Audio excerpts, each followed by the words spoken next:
Hello, and how are you? I've had this subject on my mind for a long time, and I wanted to fathom a way of how to deal with this rather sensitive and volatile subject. Indeed volatile, because the myth is circulating that there is a white privilege,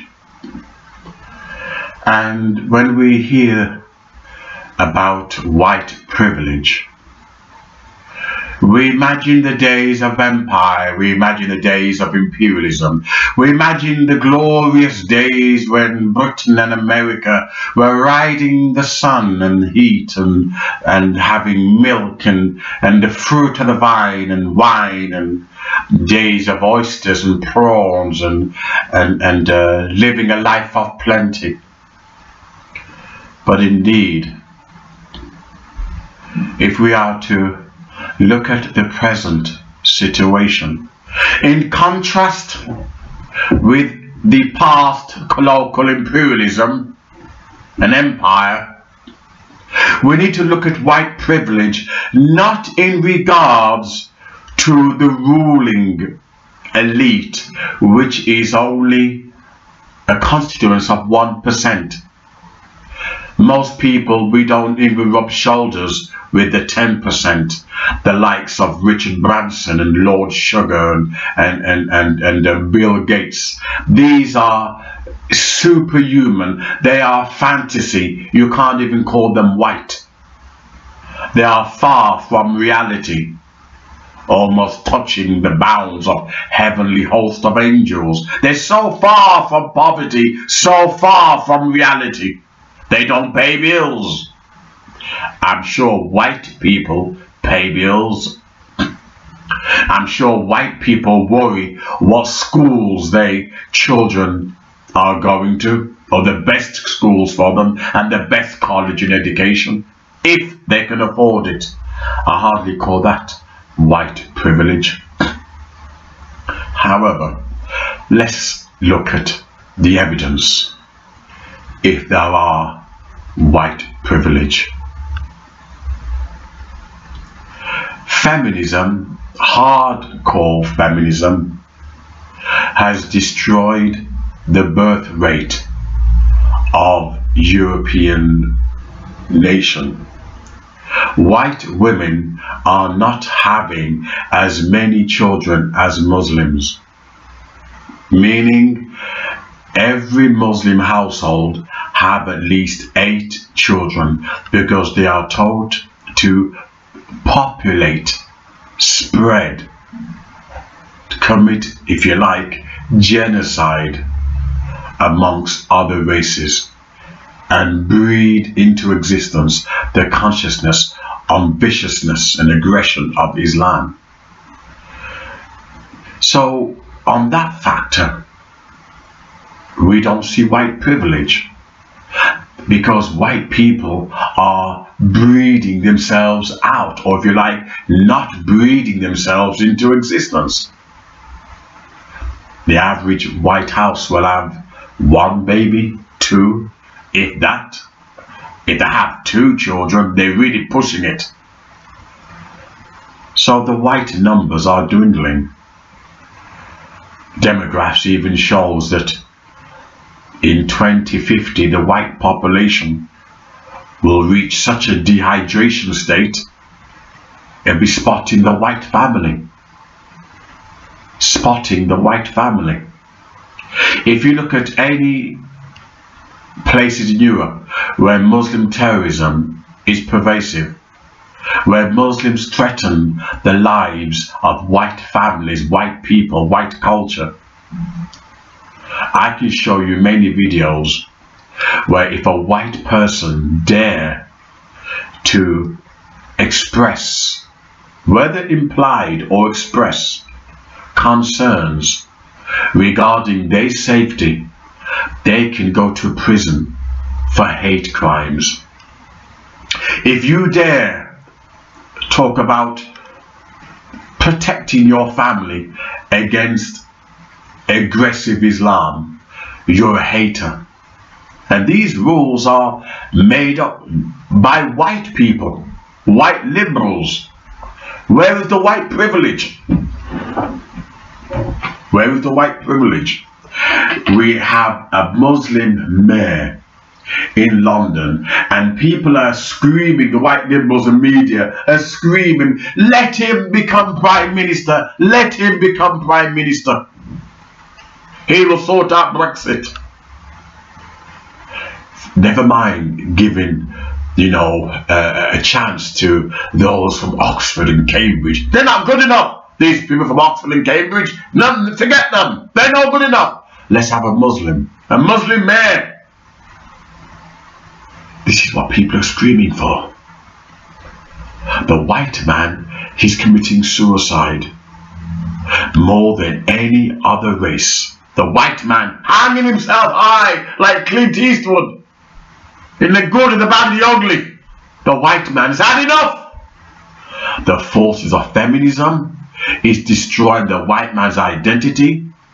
Peter Tatchell, a gay rights activist, said the solution to humanity is to exterminate white. This Peter Tatchell, he's not black, he's not a Muslim. Peter Tatchell is a white male, a white homosexual, and he said the solution to humanity and his problem is to exterminate white males, meaning white males' confidence, their heterosexuality, their masculinity. Exterminate them, turn them feminine. You don't believe me? Look on the Pink website and look up white male heterosexuality. Then call me a liar, I'll meet you in court. Peter Tatchell, a white male who was born in Australia but now lives in Britain, said the solution is to exterminate white males' heterosexuality, emasculate them, let them have handbags and put lipstick on them, let them put lipstick on their boys and put trousers on their daughters. The white male. And if you look at any white man now, he talks like a girl, looks like a girl, and has a handbag. He's been broken down, beaten down. You can't get any sense from no white man. Beaten down, broken. He doesn't know if he's coming or going. If I was a woman, I must be a lesbian. The white man, when he was confident, when he was strong. When the white man had the empire, he walked tall with his nice little hat. The white man knew where he was going. You won't see no white man now that walk tall. You won't see any white man that talks sense. He's scared to view his opinion. Why? Because feminism and Muslims have crushed him. Where is white privilege? Show me white privilege. I have not come across no white man yet that is in control of his house. You see, to have privilege is when you have control of your family and your community. The white man is running scared. The white man's worried his woman's going to leave him and leave him with nothing, end up living in a one-bedroom flat or apartment. The white man's worried if she divorced him, that he's going to pay child support. Where's the white privilege? I've not come across no white man yet who don't live in fear. I don't want to mention any names. But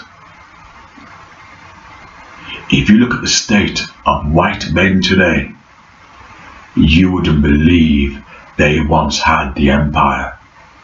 Look at the state of the white man. He's been beaten down.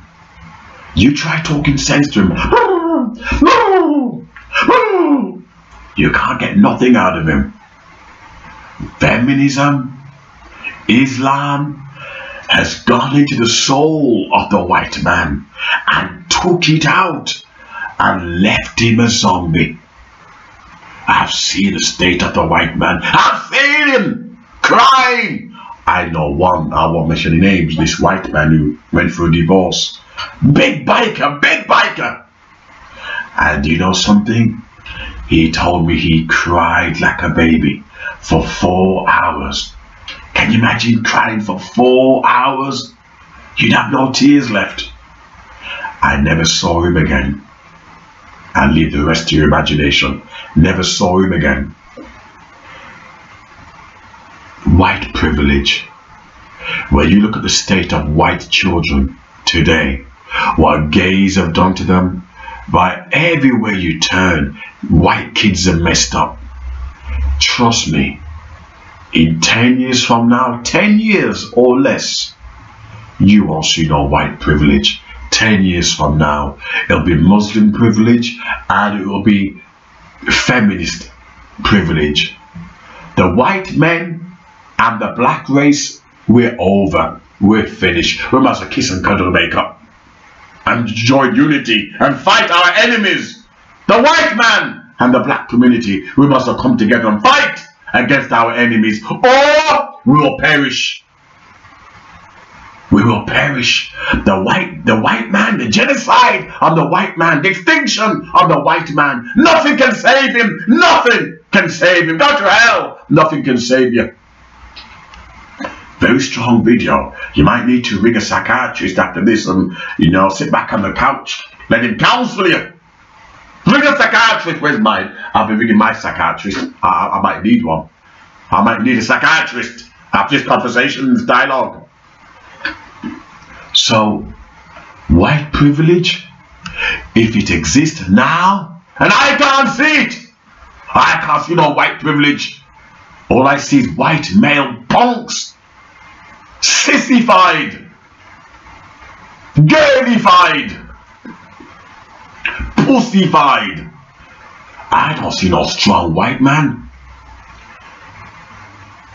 And therefore, where is white privilege? Where is white privilege? When a white man is scared to even run his home properly and even be a man, the white man's petrified. You don't believe me? Go to a white man and have a conversation with him. You don't believe me? White men can only relate to other white men because they feel safe. But as soon as white males start talking to either black people or women, Muslims or hardcore feminists or LGBT, the white man becomes afraid that he will be done for hate speech. And therefore everything that comes out of his mouth, he can't string a sentence together. Because the world has damaged the white man so bad that if I was a woman, I wouldn't fancy him. I like that man strong. A man should be strong. Now, I'm not saying a man should be brutal. I'm not saying a man should beat it. No, a man should be strong. Nature tells us that you can be strong and sensitive. But white men have become weak and cowardly. They've got no privilege. I wouldn't call you having a privilege when you putting makeup on your sons, putting trousers on your daughters, calling your babies a it, and a cat and a dog. If that's white privilege, forget it. I don't want to know. If that's white privilege, I can call my baby an it, a dog, a cat, anything. That's white privilege. That's white hell. White privilege or white hell. You decide.